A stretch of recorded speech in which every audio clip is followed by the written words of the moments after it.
Hello বন্ধুরা, আবার একটা ভিডিও নিয়ে চলে এসেছি। কদিন তোমাদের ভিডিও দিতে পারি, কারণ আমার মায়ের শরীর খারাপ, ওই কারণে।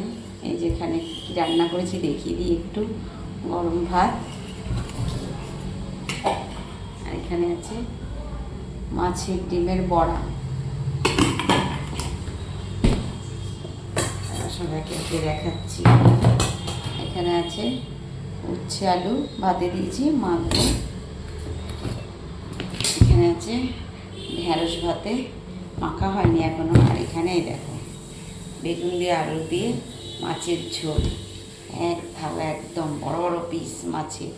তার একটা পিসও দেখিয়ে দিচ্ছি। গরম এই সবে রান্না করলাম। এই দেখো মাছের পিস।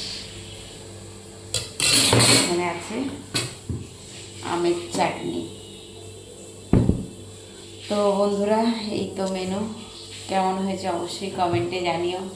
ভিডিওটা যদি ভালো লাগে আমার চ্যানেলকে সাবস্ক্রাইব করে পাশে থাকবে। টাটা।